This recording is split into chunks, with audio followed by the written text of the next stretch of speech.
Hello, and welcome to the Jank Bank. My name is Brad, and I'll be your host as we explore fun, unusual, and unique commander decks that can still hold their own and win games.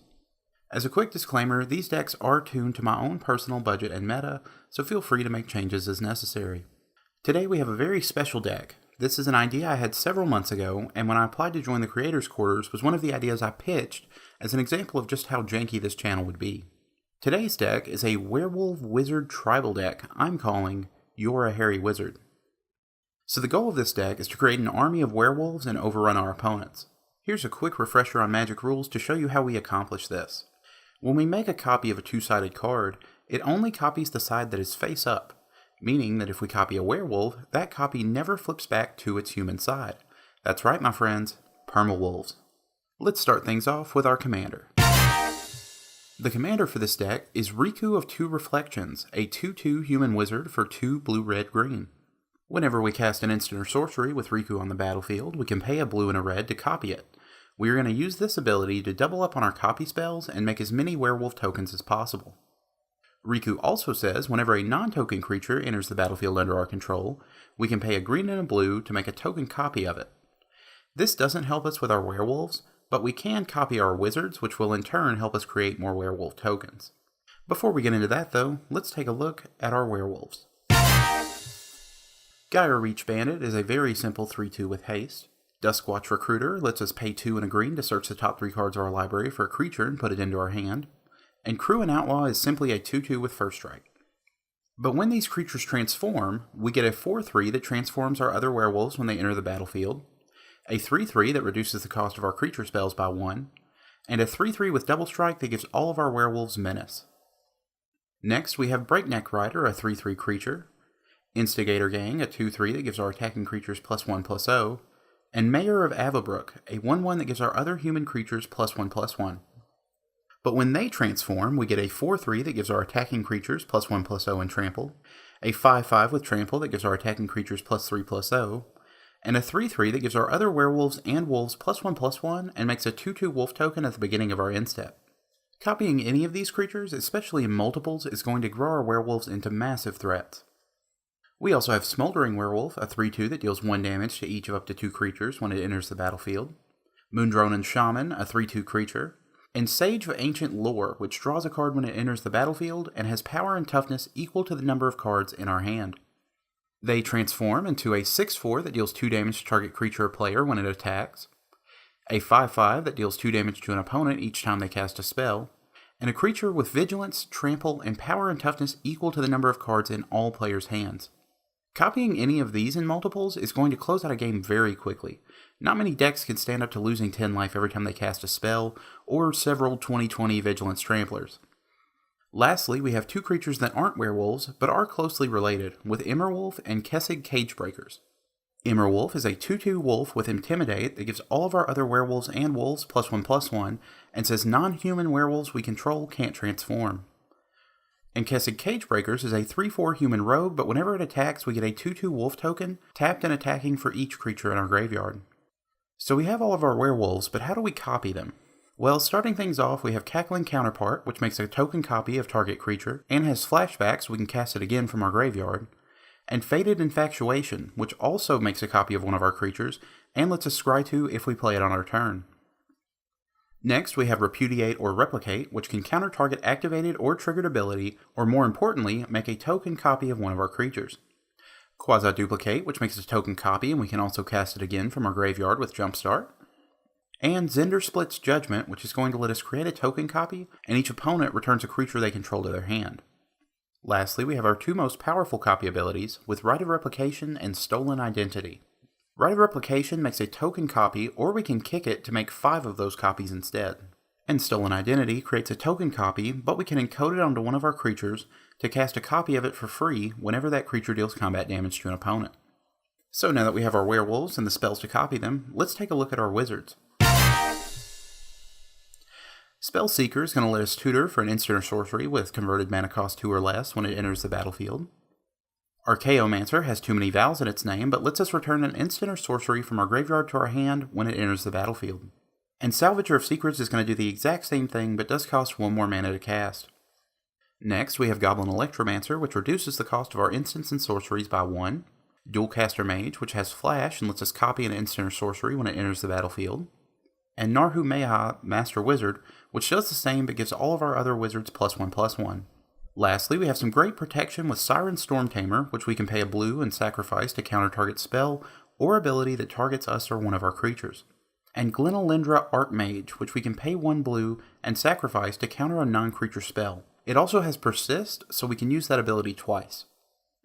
Next, we have just a few more spells that complement our strategy, starting with Full Moon's Rise, which gives our werewolves +1/+0 and trample, and we can sacrifice it to regenerate all of our werewolves. And Howlpack Resurgence, which gives our wolves and werewolves +1/+1 and trample, and also has Flash, so we can use it as a combat trick if needed. We also have Parallel Lives, which doubles the number of tokens we make. Heroic Intervention, which gives our creatures hexproof and indestructible at instant speed. And Primal Amulet, which reduces the cost of our instants and sorceries by 1, and gets a charge counter whenever we cast one.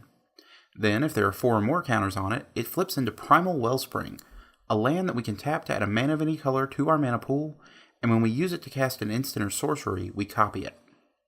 Now, in order to cast these spells, we're going to need mana and plenty of it. So let's look at how we're going to get it with our ramp. First, we have Cultivate and Kadama's Reach, each of which are going to let us search our library for up to 2 basic lands, put one into our hand, and the other onto the battlefield tapped. And Circuitous Route is going to let us search our library for up to 2 basic lands or gates and put them onto the battlefield tapped. Next, we have Tempt with Discovery, which lets us search our library for a land and put it onto the battlefield, and then each of our opponents may do the same, but for each one who does, we get to go search for another land. And Pier's Whim, which says for each player choose friend or foe. Each friend searches their library for a land card and puts it onto the battlefield tapped. Each foe sacrifices an artifact or enchantment. Izzet, Simic, and Gruul Signet each let us pay 1 and tap them to add 2 mana of their respective colors to our mana pool.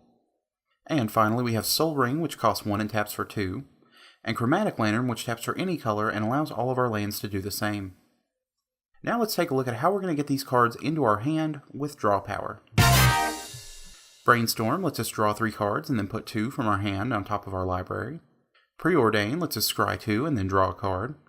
And Ponder lets us look at the top 3 cards of our library, put them back in any order, shuffle if we want, and then draw a card. Next we have Faithless Looting, which lets us draw 2 cards and then discard 2 cards. It also has flashback, so we can play it again from our graveyard. Worldly Tutor lets us search our library for a creature card, reveal it, and then shuffle our library and put that card on top of it. And Mystical Tutor, which lets us do the same, but with an instant or sorcery card. Harmonize is going to let us draw 3 cards, and Chemister's Insight lets us draw 2, but also has Jumpstart, so we can play it again from our graveyard. Fact or Fiction lets us reveal the top 5 cards of our library, and an opponent separates them into 2 piles. We can then take one pile, and the other goes into our graveyard.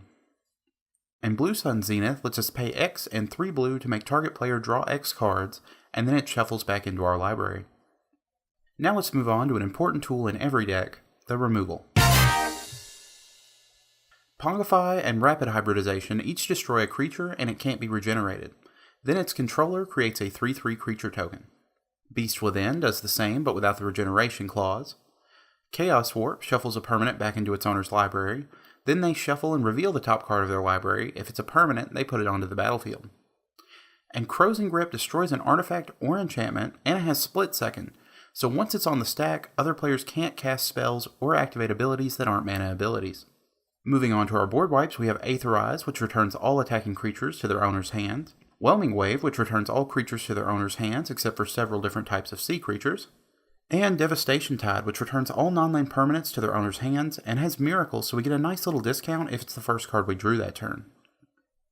Finally, we have Blasphemous Act, which deals 13 damage to all creatures and costs 1 less for each creature on the battlefield. And Cyclonic Rift, which can return all non-land permanents we don't control to their owner's hand. And that's going to do it for the spells in the deck, so let's check out the lands that are going to help us cast them. Steam Vents, Breeding Pool, and Stomping Ground each tap for 2 of our colors and enter tapped unless we pay 2 life. Sulphur Falls, Hinterland Harbor, and Rootbound Crag also tap for 2 of our colors and enter tapped unless we control a basic land listed on the card. Next, we have Temple of Epiphany, Mystery, and Abandon, each of which tap for 2 of our colors, enter tapped, and let us scry 1 when they enter the battlefield. Vivid Creek, Crag, and Grove also enter tapped, but with 2 charge counters on them. They tap for one of our colors, or we can tap them and remove a counter to add 1 mana of any color. Command Tower taps for any of our colors. Frontier Bivouac does the same but enters tapped. And Exotic Orchard taps for a mana of any color that a land an opponent controls could produce. We also have Evolving Wilds and Terramorphic Expanse, each of which we can tap and sacrifice to search our library for a basic land and put it onto the battlefield tapped.